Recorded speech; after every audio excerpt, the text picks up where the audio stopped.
안녕하세요. 믿고 보는 원불대 불교 대백과 원영입니다.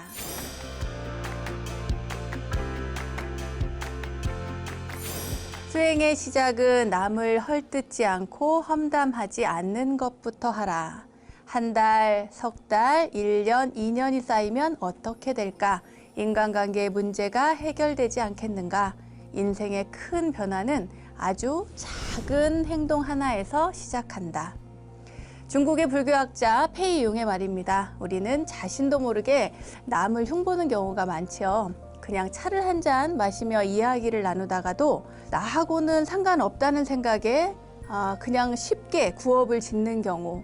하지만 내가 무심코 던진 그 험담은 돌고 돌고 돌아서 결국 자신에게 오게 되고 그 과보를 받기 마련이라는 점 우리 원불대 시청자분들은 다 알고 계시죠?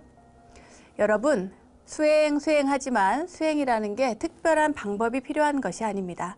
생활 속에서 스스로를 돌아보고 또 생각하며 여법하게 보내는 것, 그 자체가 수행의 첫걸음이 될 것입니다. 현명하고 지혜로운 불제자들이 모이는 곳 원영스님의 불교 대백과, 오늘도 지혜 레벨업하러 슬슬 시동을 걸어보겠습니다. 자, 이제 정말 어서 모이세요.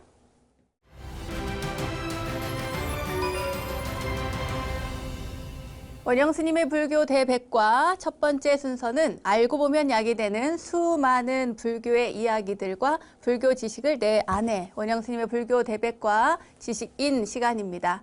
오늘 지식인의 주제는 사찰 전각 둘러보기입니다.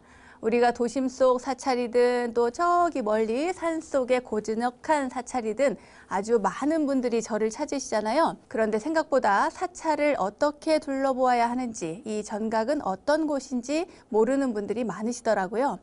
절에 가보면 탑을 중심으로 배치되어 있거나 또는 주요 건축물, 또 전각을 중심으로 배치되어 있고요. 각 전각에 모셔진 또 부처님에 따라서 그 전각의 명칭도 달라집니다. 그 쓰임새나 의미에 따라서 다양한 이름으로 불려지는 건 당연하고요. 이 전각들 이름 하나하나에 담겨 있는 깊은 뜻 모두 궁금하시죠? 그래서 오늘 지식인 시간에선 사찰의 다양한 전각들 이름과 그 속에 담긴 의미에 대해서 자세히 알려드리도록 하겠습니다.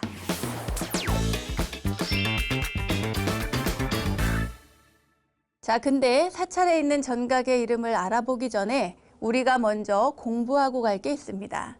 뭐냐면 사찰이 어떻게 생기게 되었는가, 이것을 잠깐 짚고 넘어가겠습니다. 여기서 퀴즈!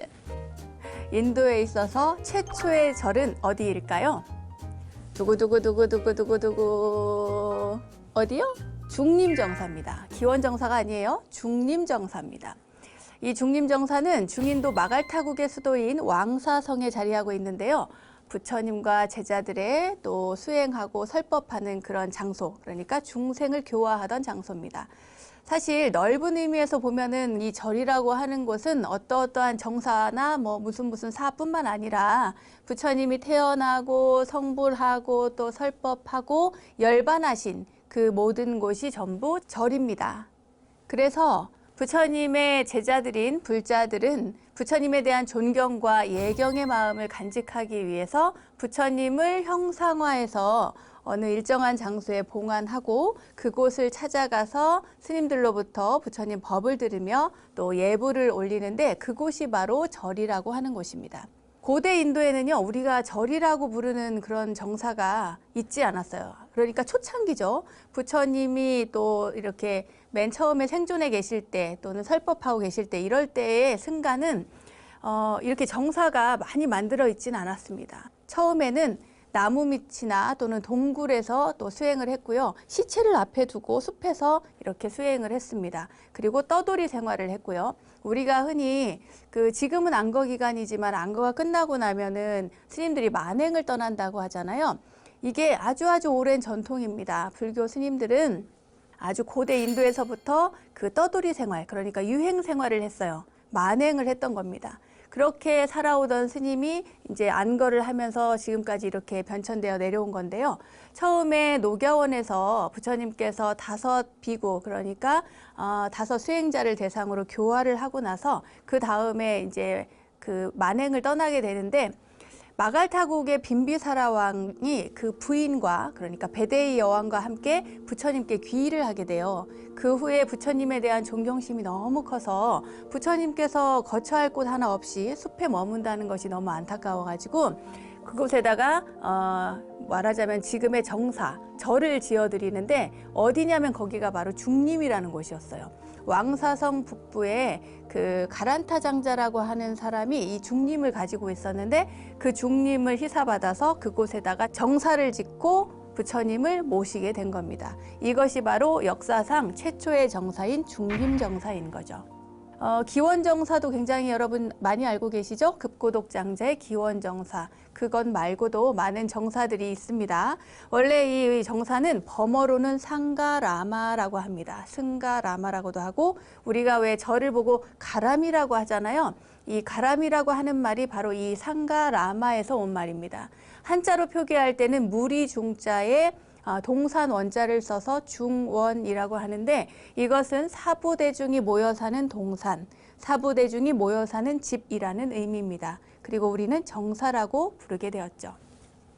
그럼 사원이라는 말은 언제 생겨난 것일까요?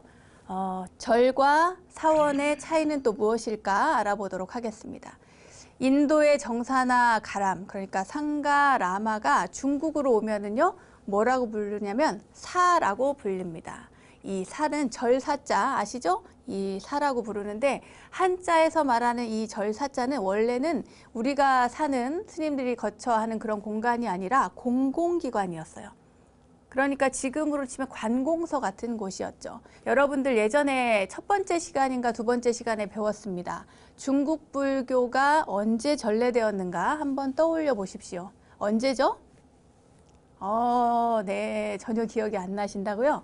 그러면 제가 다시 한번 알려드리도록 하겠습니다. 중국은요, 후한 명제 10년, 그러니까 67년, 기원후 67년에 인도의 스님 가섭마등과 축법난 두 스님이 중국으로 오게 됩니다. 그런데 그 전에 후한 명제가 꿈에 금빛이 막 나는 그분을 보고 꿈을 꾸고 난 다음에 이후에 그 불교를 받아들이게 되는데요. 그 사신을 통해서 부처님은 어떤 분이신가 알아보러 인도로 보냈는데 중간에 이 가섭마등과 축법난이라는 두 스님을 만나게 됩니다. 그 스님들께서 경전을 가지고 이렇게 또 중국으로 건너오고 있었는데요. 그때 흰 말에다가 경전을 싣고 이 사신과 함께 낙양으로 오게 됩니다. 이때 후한에서는 두 스님이 외국인이잖아요. 그러니까 관례에 따라서 외국인이 머무는 곳, 외무부 소속의 관아인 홍여사에 머물게 했던 겁니다. 그러니까 이 홍여사도 벌써 절사자가 이렇게 쓰여 있죠. 그때의 홍여사는 그냥 공적인 기관이었던 겁니다. 그런데 그 후에 이 스님들을 다른 곳에 모시려니까 마땅히 모실 곳이 없는 거예요. 그래서 그대로 그 홍여사에 머물게 하는데 대신에 이름을 바꿉니다. 뭐라고 바꾸냐면 백마에다가 경전을 가득 싣고 오셨기 때문에 이름을 그 백마를 기념해서 백마사라고 고쳐 부르게 되었던 겁니다. 이것이 중국에 있어서 사찰의 효시이고요. 처음 생긴 거고요. 그 뒤로 중국에서는 불교를 수행하는 스님들의 거처를 무슨 사 이렇게 부르게 되었습니다. 우리나라에서는 고구려 소수리망 2년에 전진왕 부견이 순도하상을 보내죠. 이 순도하상을 보낸 뒤 2년 뒤에 또 진나라로부터는 아도하상이 오게 됩니다. 그런데 이 스님들을 각각 모실 곳이 없었던 거예요. 그래서 나라에서 절을 짓습니다. 순도화상을 위해서는 성문사라고 하는 절을 지었고요. 그리고 아도화상을 위해서는 이불란사라고 하는 절을 지었습니다. 이것이 우리나라에서는 최초의 가람이라고 할 수 있습니다. 신라에서는 19대 놀지왕 때 무코자가 그 모래라고 하는 사람의 집에 머물면서 몰래 불교를 전했어요. 그러니까 고구려나 백제는 왕실에서 직접 불교를 수용을 했는데 신라 같은 경우에는 왕실이 수용하기 전에 어디 민간 신앙으로서 불교가 전래되어 왔던 겁니다. 이때 이 모래는 원래 국어에 그 털례라고 하는 단어를 한자로 음사한 것이 바로 모래가 되었대요. 그러니까 원래 이름은 털례였던 겁니다. 이 털례의 집에 불상이 모셔져 있고 또 수많은 불자들이 모여서 또 경전도 보고 그렇게 불교 공부를 했던 것 같아요. 이 털례의 집은 나중에 가람이 됩니다. 이 털례의 집이 곧 그 절이 된 것이죠. 그 후에도 부처님을 모시고 불교를 행할 수 있는 집, 이것을 털례라고 부르게 되었습니다. 이 털례라고 하는 단어, 이 이름이요, 나중에 절로 변하게 된 거예요. 털례, 털례절 이렇게 바뀌었던 모양입니다.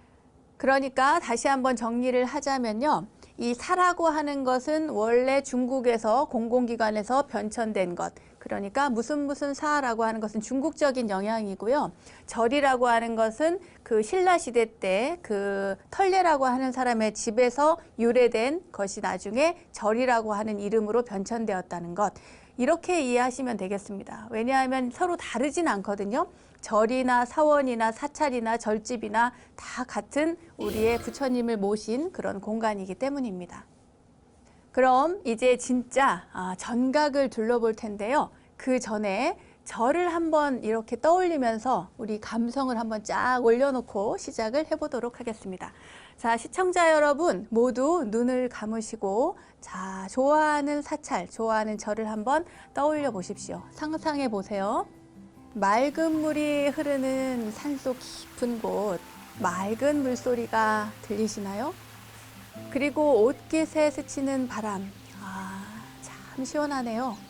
바람은 고요히 잠자던 풍경을 흔들고 그 소리가 은은히 번져가 산사를 깨우고 발걸음 닿는 곳 가까이 있는 도심 속의 절, 또 산속 깊은 절, 절을 찾아 부처님께 삼배를 올리고 자, 여러분 마음이 고요해졌나요? 이것이 우리 마음속에 자리하고 있는 절의 모습입니다. 여러분 다시 이제 눈을 뜨세요. 마음이 고요해지고 자, 이제 차분해졌다면 출발하고 싶으시겠죠? 알겠습니다. 이제 전각을 둘러보러 가겠습니다.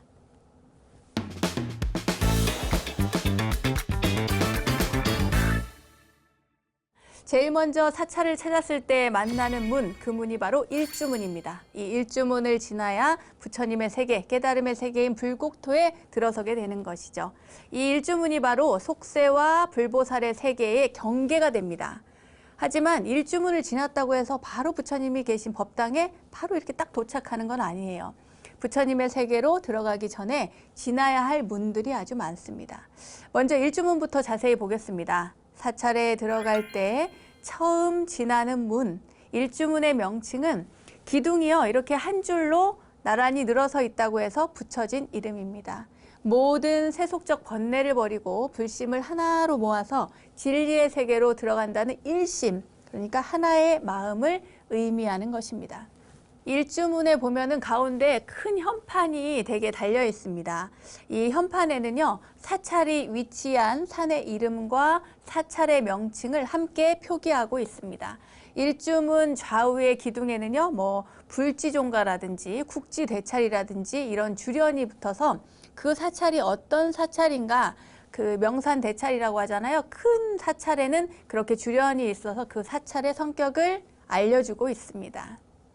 자, 일주문을 지나서 첫 번째 맞이하는 문, 그 문은 어디일까요? 바로 천왕문입니다. 이 천왕문에 있는 사천왕은 고대 인도의 다른 종교에서 이렇게 모셔져 왔던 그런 신들의 왕이었어요. 그런데 부처님께, 석가모니 부처님께 귀의하고 부처님과 부처님의 법을 지키는 수호신이 되었습니다. 이 사천왕들은 굉장히 무섭다고 느끼는 분들도 있을 거예요. 그런데 재밌습니다. 그리고 수호신이니까 조금 무섭게 생겨야 되겠죠? 동서남북 사방을 지키면서 불법을 수호하고 계십니다. 자, 이제 사천왕에 대해서 알려드리도록 하겠습니다. 먼저 지국천왕입니다. 지국천왕은 동쪽, 그러니까 여러분들이 볼 때 이쪽이겠죠? 동쪽을 수호하는 천왕입니다. 그리고 온몸의 색깔은요, 동방을 상징하는 청색으로 칠해져 있고요. 또 왼손에는 칼을 쥐고 있고, 그러니까 여러분이 보면 이쪽이겠네요. 왼손에는 칼을 쥐고 있고 오른손은 주먹을 쥐고 있고, 그리고 또 덜어는 이렇게 칼을 들고 허리에 이렇게 손을 대고 있어요. 허리에 딱 이렇게 받치고 있거나 또는 이렇게 보석을 손바닥에 올려놓은 형상을 하고 있습니다. 두 번째는 증장천왕입니다. 이 증장천왕은요, 남쪽을 수호하는 왕입니다. 이 남방을 상징하는 적색, 그러니까 붉은색을 또 칠하고 있는데요. 눈이 굉장히 화가 나신 그런 눈이에요. 눈에서 막 불이 막 납니다. 그리고 오른손에는 용을 딱 움켜쥐고 있고 왼손은 또 위로 들어서 엄지와 중지로 여의주를 받치고 있죠. 이런 모습을 하고 계십니다. 다음은 광목천왕입니다. 광목천왕은요, 서쪽을 지키는 왕입니다. 이분은 이 서쪽을 상징하는 백색, 흰색을 칠하고 있고요. 그리고 입을 막 크게 벌리고 눈을 부릅뜨고 그리고 손에는 삼지창을 들고 또는 보탑을 들고 계신 분입니다. 삼지창. 네. 그 다음에 다문천왕입니다. 이 다문천왕은요, 저기 북쪽을 지키는 왕이십니다. 북쪽을 지키고 그래서 북쪽을 상징하는 검은색, 흑색으로 또 칠해져 있고요.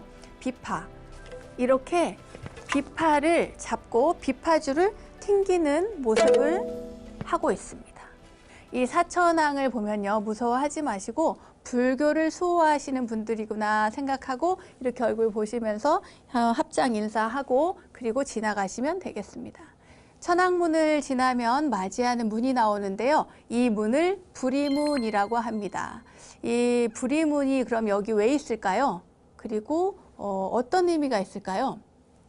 불교에서는 수미산을 중심으로 해서 불교의 세계관을 펼치고 있는데 이 수미산의 정상에는 제석천왕이 다스리는 도리천이라는 곳이 있습니다.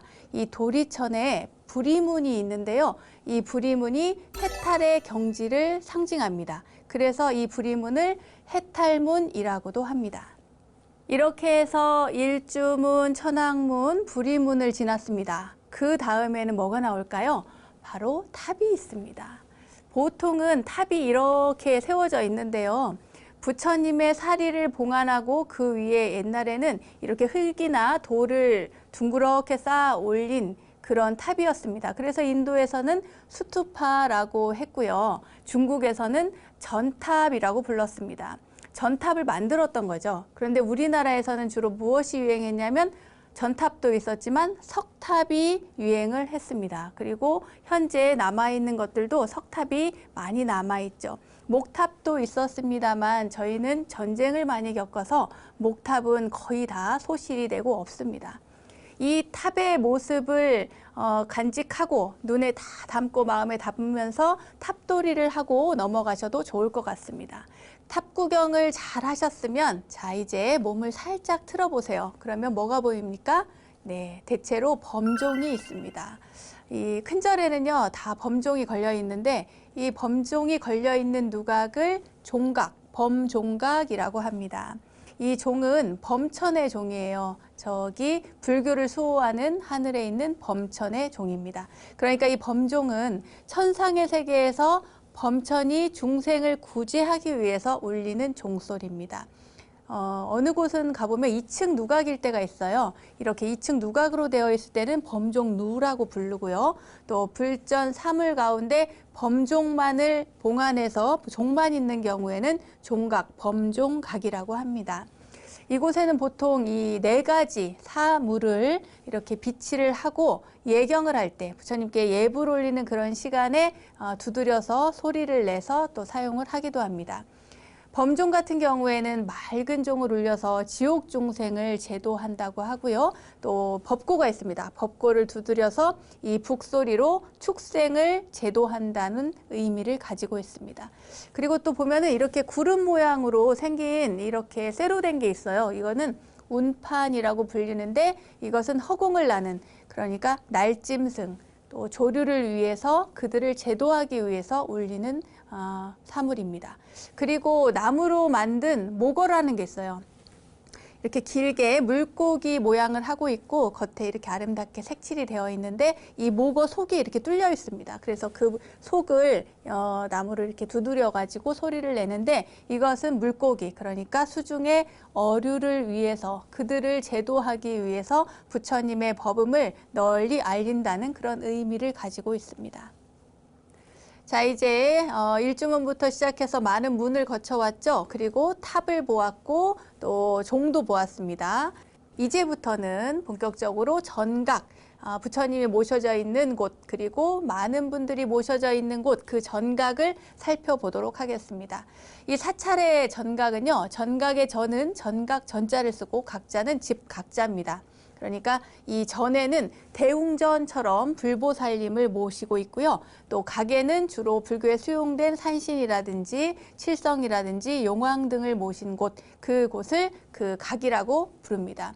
이 전과 각을 합쳐서 우리는 전각이라고 하고요. 또 사찰 전각은 굉장히 많은데 이름도 많고 또 많은 분들을 모시고 있습니다. 간단히 한번 짚어볼까요? 먼저 아까 말씀드린 대웅전이 있고요. 영산전, 팔상전, 대적광전, 비로전, 극락보전, 무량수전 등등 많은 부처님, 보살님을 모신 곳은 전이고요. 삼성각, 칠성각, 독성각, 또 장경각, 많이 있죠. 이 각들도 굉장히 많습니다. 이 각들은 불교에 수용된 많은 신들, 그분들을 모신 곳이라고 할 수 있고요. 장경각 같은 경우에는 불보살님은 아니지만 부처님의 가르침을 담은 장경들이 모셔져 있는 누각이라고 해서 장경각이라고 합니다. 자, 그 다음으로 넘어가겠습니다. 이제 본격적인 중심이 되는 전입니다. 바로 대웅전, 대웅보전인데요. 대웅전은 아시다시피 석가모니 부처님을 봉안한 정각이죠. 이 대웅전, 대웅이라고 하는 말은요, 원래 인도말 마하비라에서 왔습니다. 이 마하비라가 위대한 영웅, 그러니까 대웅이라고 하는 의미고요. 그것을 한역했을 때, 그러니까 우리가 그대로 대웅이라고 일컬은 데서 유래가 된 것입니다. 석가모니 부처님은 일반인이 가질 수 없는 아주 큰 힘이 있다고 사람들은 믿고 있죠. 왜냐하면 마구니의 어떤 모든 장애를 극복하고 부처님이 되셨기 때문에 위대한 영웅이라고 붙여진 겁니다. 자, 이제 법당 내부 구조를 한번 살펴보도록 할까요? 우리 법당은요, 상단, 중단, 하단, 영단 이렇게 되어 있습니다. 보통은 상단, 중단이 있고 또 영단 따로 모시는 경우도 있고요. 또 하단이 각각의 전각으로 나누어져 있는 경우들도 있습니다. 부처님과 보살님을 모시는 곳이 바로 상단이고요. 그리고 불법을 수호하는 호법 선신들을 모시는 곳이 바로 중단, 신중단입니다. 만약에 사찰의 규모가 작은 경우에는 각도 여기 들어와 있거든요. 법당 안에 산신각, 칠성각도 같이 있는 경우도 있지만 그렇지 않을 경우에는 별도로 모셔져 있고 영가를 모신 영단이 함께 있는 경우도 있습니다. 상단을 살펴보면요. 상단에는 중앙에 정면으로 딱 보입니다. 어간문, 이 중앙의 문을 쫙 열면 그 한가운데 정면으로 석가모니 부처님이 모셔져 있어요. 가장 높은 곳, 그러니까 가장 높은 상단, 윗상자를 써서 상단이라 하고요. 그 중앙에 부처님, 그리고 좌우에 보살님들을 모시고 있습니다. 누가 모셔져 있을까요? 네, 맞습니다. 문수 보현 보살님이 좌우 보처로 함께하고 계십니다. 중단으로 넘어가면 호법 선신들이 모셔져 있습니다. 이 단상에는 제석천이나 사천왕, 용, 야차, 건달바, 아수라, 긴나라, 가우라, 마우라, 가차 등등 팔부 신장들을 모신 곳입니다. 보통 이렇게 탱화로만 모셔져 있어요. 그림 속에 수많은 분들이 계시잖아요. 그분들이 다 호법 신장님이십니다. 그리고 하단, 아까도 말씀드린 것처럼 작은 절에서는 법당 안에 칠성, 산신 등이 다 모셔져 있기도 한데요. 이분들을 하단이라고 합니다. 그리고 또 영단, 영단은 영가 위패가 모셔져 있는 단상을 영단이라고 하고요. 또 후불탱화가 있는 곳도 있고 없는 곳도 있는데 후불탱화로서 아미타 부처님, 그러니까 극락세계를 표현한 곳, 그 아미타 열의 영도라든지 또 감노탱화 같은 것들이 모셔져 있는 곳입니다. 또 위패만 모셔져 있기도 하고요. 이분들이 모셔져 있는 곳이 하단입니다. 다음은 영산전입니다. 여러분, 영산전은 어디 있나요? 네, 영산전 알고 있는 곳도 있을 겁니다. 이 영산전은 영산회상을 재현한 곳입니다. 인도의 영축산에서 법화경을 설법하시던 그 광경을 묘사해서 부처님과 10대 제자, 또 16난, 500난을 모시기도 하고 또 영산해상도, 또 부처님의 생애를 8단계로 구분해서 묘사한 팔상도를 이곳에 봉안하기도 합니다. 팔상전이라고 부르는데요. 또 팔상탱화를 봉안하고 존상을 모실 경우에 석가모니 부처님과 함께 또 좌우로 또 미륵 부처님, 그리고 제아갈라보살, 누구예요? 연등 부처님이죠. 이분들을 함께 모시는 경우가 있습니다. 과거, 현재, 미래를 상징하는 거죠. 아까 제가 이야기하기 초기에 얘기했죠. 어디 있을까요? 라고 했습니다. 어디 있을까요? 법주사, 쌍계사, 운흥사, 서남사, 범어사, 보경사 등의 이 팔상전이 있습니다. 다음으로 넘어가겠습니다. 대적광전. 대적광전은 그럼 또 어디 있을까요? 잘 생각하면서 들어보세요. 대적광전은 대광명전이라고도 하고요. 줄여서 대광전이라고도 합니다. 이곳의 주불은 바로 비로자나 부처님이십니다. 법신불이시죠? 비로자나 부처님은 이렇게 엄지손가락을 이렇게 쥐고 계신 분입니다. 이 비로자나 부처님은 두루 비치는 빛, 그러니까 밝은 빛, 고요한 빛이라는 의미를 가지고 있습니다. 만약에 이제 이 비로자나 부처님이 주불전이 아닌 경우에는 그냥 비로전이라고 합니다. 대웅전이 있을 경우에는 그 비로전이라고 부르는 거예요. 대웅전이 없을 경우에는 뭐라고요? 대적광전이라고 부릅니다. 아시겠죠?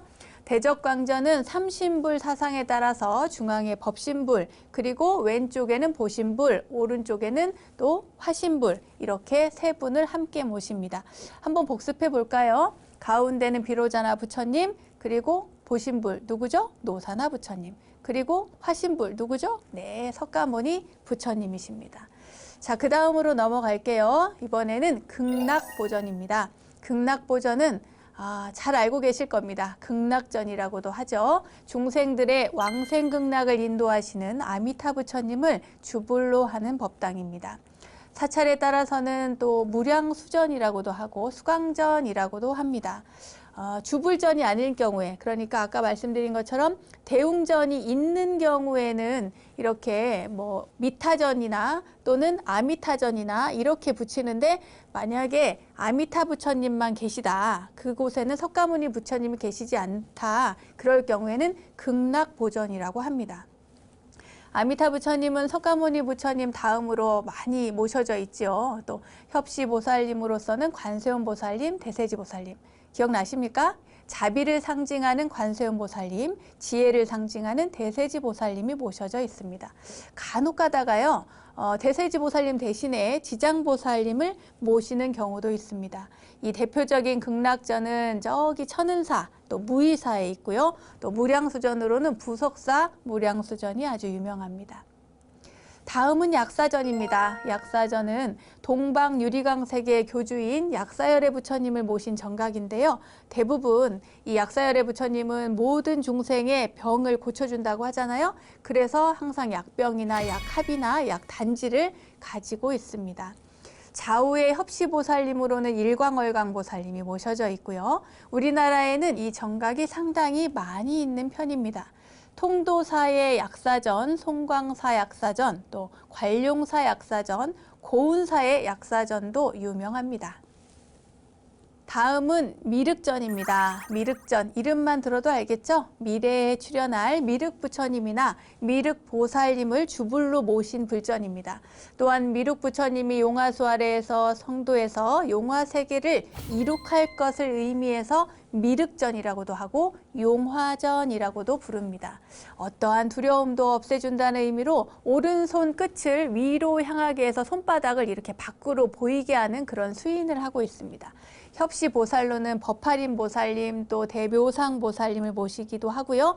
또는 묘향보살님이나 법륜보살님을 함께 협시보살님으로 모시고 있기도 합니다. 다음은 천불전이에요. 천불전. 와, 천불전. 여러분 천불전 가보셨습니까? 천불전에는 진짜 부처님이 많이 계시죠. 부처님이란 진리를 깨달은 이를 의미하잖아요. 깨달음을 얻으면 누구나 다 부처가 될 수 있다는 그런 사상에서 과거, 현재, 미래에 모두 부처님들이 너무너무 많은 거야. 그러니까 1000분씩 다 이렇게 부처님이 계시다. 이래서 1000분의 부처님을 각각 모신다고 해서 천불전이라고 합니다. 네. 다음은 원통전입니다. 원통전은 아리송하죠? 네, 맞습니다. 원통전은 누가 계실까요? 중생 구제를 위해서 대자대비의 원력으로 대중들에게 가장 친근한 보살님, 바로 관세음 보살님을 모신 전각이 바로 원통전입니다. 대비전이라고도 하고요, 보타전이라고도 합니다. 그런데 이 주불전일 경우에는 원통전 또는 원통보전이라고 합니다. 혹시 부속정각일 때, 그러니까 대웅전이 있고 부속정각으로 있을 때에는 관세음 보살님이 모셔진 정각을 관음전이라고 부릅니다. 남순동자와 행상용왕을 협시로 이렇게 모시는 경우가 있고요. 후불탱화로 천수천안 관세음 보살도나 수월관음도, 그렇죠? 수월관세음 보살님, 이분을 모신 그림 또는 아미타불 탱화를 봉안을 하기도 합니다. 왜냐하면 관세음 보살님은 원래 아미타 부처님의 협시 보살님이기 때문에 아미타 부처님을 모신 그런 그림을 봉안하기도 합니다. 송광사의 관음전도 유명하고요. 통도사 원통전, 그리고 법주사의 원통전, 서남사 원통전, 범어사 관음전 등이 대표적으로 남아져 있습니다. 자, 이제 관세음 보살님을 했으니 이분을 빼놓을 수 없죠. 어딜까요? 지장전입니다. 지장전은 지옥 중생을 구제하는 큰 원력을 세운 지장보살님을 모신 전각이죠. 그 좌우에는 협시보살님으로 도명존자 그리고 무도귀양을 모시고 있습니다. 이 이외에도요. 지장전에는 더러 염라대왕을 위시해서 지옥의 10대왕, 그러니까 지옥 시왕, 시왕상을 봉안하고 있어서 명부전이라고 불리기도 합니다.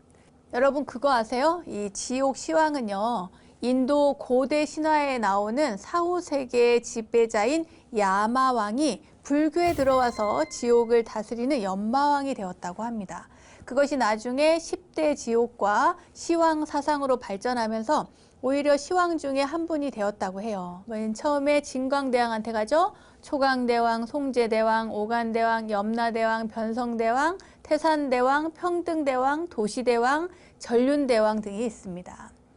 거기에서 명화에서 보면은요, 염라대왕이 굉장히 큰 역할이고 마지막에 이렇게 만나게 되는데 그렇지 않습니다. 5번째 만나는 분이 염라대왕이고요. 이 염라대왕은 이렇게 금방 알아볼 수 있습니다. 머리에 경전을 하나 얹고 있어요. 책을 하나 얹고 있어요. 이분이 바로 염라대왕인데 그 경전이 바로 금강경입니다. 그래서 평소에 금강경을 많이 독송하고 가면은요, 플러스 점수를 주신다네요. 재밌는 이야기가 전해져 오고 있습니다. 다음은 응진전입니다. 정각이 참 많죠. 응진전은 어디일까요? 응진전은 부처님의 제자들을 모신 곳입니다. 그러니까 응진이라는 것은 존경받을 만하다, 공양받을 만하다 하는 의미를 가지고 있습니다. 또 나한전이라고도 하죠. 응진전이라고 하면 어디지? 이런데 나한전이라고 하면 금방 알 수 있겠죠. 석가모니 부처님의 직제자 가운데 정법을 지키기로 맹세한 16나한이나 또 경전결집에 참여했던 500비구, 500나한을 모시기도 합니다. 이 나한들은 그러니까 아라는 이루었지만 불의 경지는 이르지 못한, 부처는 되지 못한 분들, 해탈의 경지에는 도달한 이 성자이기 때문에 초자연적인 신통력과 더불어서 아주 독특한 표정과 자유스러운 자세를 가지고 있습니다. 또 나는 미래 부처님인 미륵 부처님이 이렇게 이 세상에 오실 때까지 중생들을 제도하라는 석가모니 부처님의 수기를 받은 분들이라서 민간 신앙에서는 무수한 설화들이 등장하고요. 서민들의 기복 신앙으로도 또 확고히 자리 잡고 있습니다. 저기 어디 가면은 나반존자님이 계시잖아요. 그분도 바로 이 나한전이라고 보시면 되겠습니다. 500나한을 모신 곳으로 유명한 곳은 금산사 나한전, 옥천사 나한전, 또 기림사 500나한전, 송광사 나한전이 있습니다. 여기 또 재밌는 이야기가 있어요. 이 500분의 이렇게 나한님들이 있잖아요. 거기에 그 거꾸로 나이 수만큼, 내 나이 수만큼 이렇게 세어보면 거기에 해당되는 그분이 바로 내 모습이다, 이렇게 이해하고 생각하고 이렇게 세어보는 분들도 있다고 합니다. 재밌는 이야기죠. 다음은 조사전입니다. 조사전은 역대 조사나 그 종파의 조사 스님, 대표되는 스님, 또 사찰의 창건주, 역대 주지 스님 등 해당 사찰과 관련해서 후세에 존경받는 스님들의 영정이나 위패를 모신 전각을 말합니다.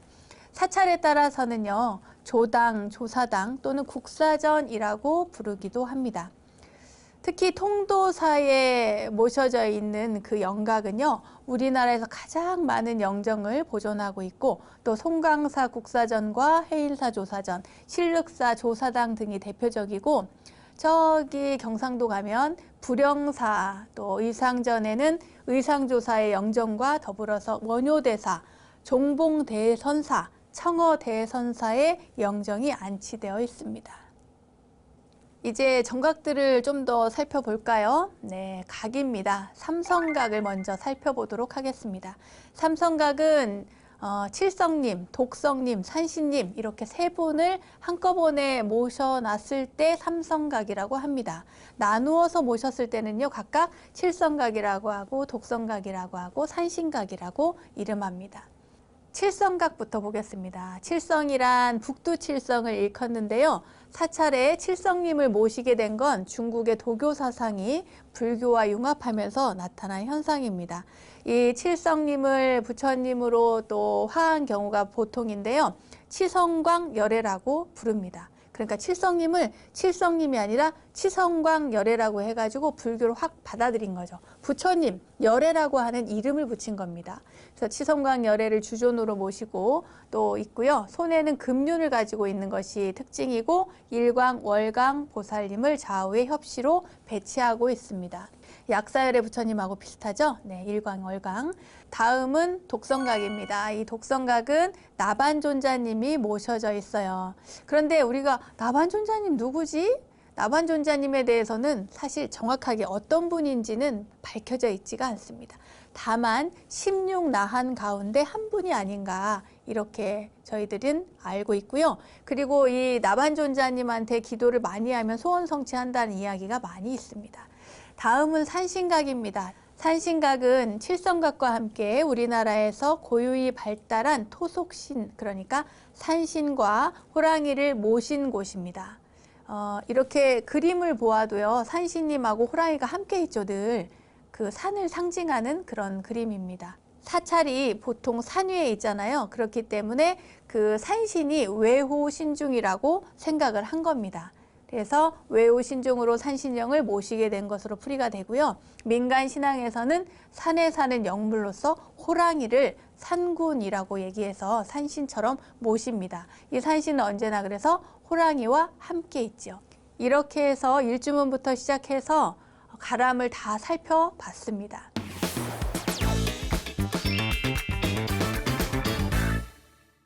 불교 지식을 내 아내, 원불대 지식인. 오늘은 사찰에 참배하러 갔을 때 만나는 정각들과 문들, 그리고 그 속에 담긴 여러 가지 의미에 대해서 살펴봤는데요. 여러분 어떠셨나요? 사찰에 가면 그냥 무심코 법당에 들어가서 참배만 하고 나오는 경우가 많은데요. 오늘 둘러본 사찰 곳곳의 정각들을 떠올리면서 참배를 한다면 좀 더 알찬 사찰 기행이 되지 않을까 싶습니다. 자, 불교 지식을 내 아내 원불대 지식인, 오늘은 여기까지 하겠습니다.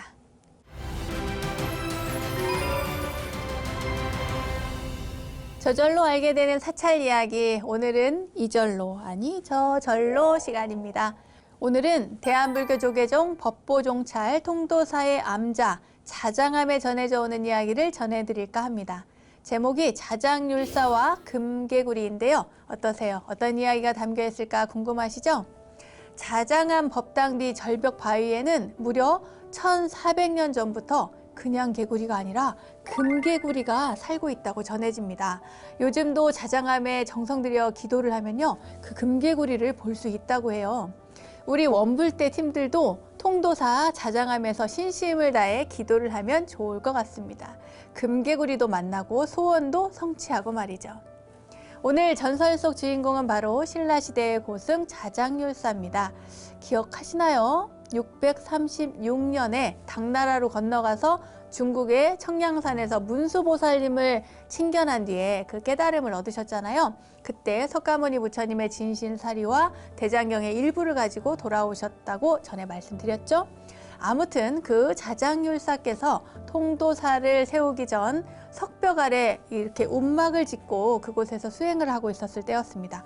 어느 날 스님께서 저녁 공양을 하려고 준비를 하려고 씻으러 암벽 아래 그 물이 흘러나오는 옹달샘으로 갔어요.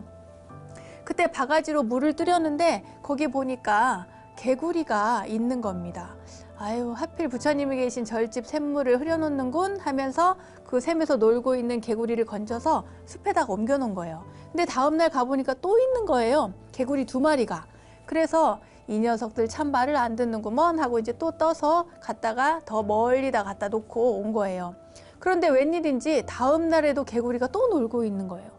오, 참 이상하네. 왜 그러지? 하고 스님이 개구리를 가만히 이렇게 자세히 살펴보니까 그 금줄이 선명하게 그어져 있고 등도 보니까 거북 모양으로 이렇게 무늬가 있었던 거예요.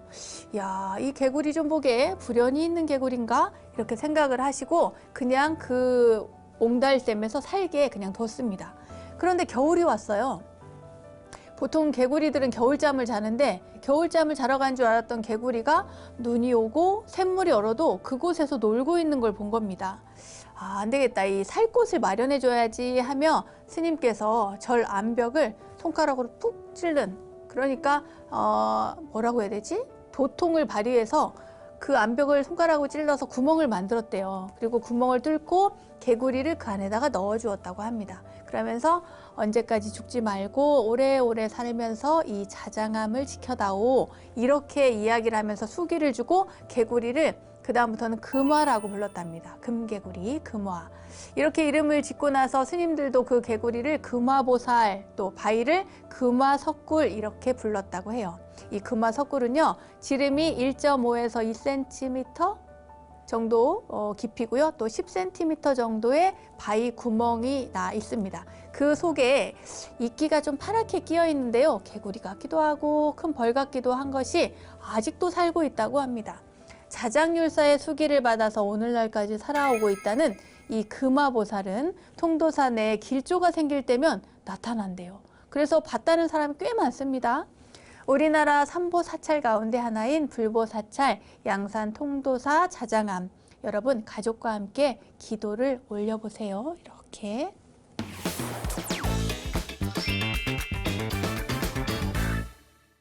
원영스님의 불교 대백과 오늘도 즐거운 시간 되셨습니까? 세상의 모든 불교의 이야기를 모아서 여러분들께 다 전해드리고 있는 원영스님의 불교 대백과, 오늘은 사찰을 쭉 둘러보면서 전각과 다양한 문들에 대해서 알아봤고요. 통도사 자장암에 전해져 내려오는 자장율사와 금개구리 이야기까지 여러분들께 전해드렸습니다. 알매의 지혜가 가득한 원불대, 아쉬우시겠지만 오늘은 여기까지입니다. 다음 원불대 이야기들도 여러분 기대해 주실 거죠? 그럼 저는 이만 여기서 인사드리도록 하겠습니다. 믿음직한 원불대, 믿고 보는 원불대, 다음 시간도 잊지 마세요. 감사합니다.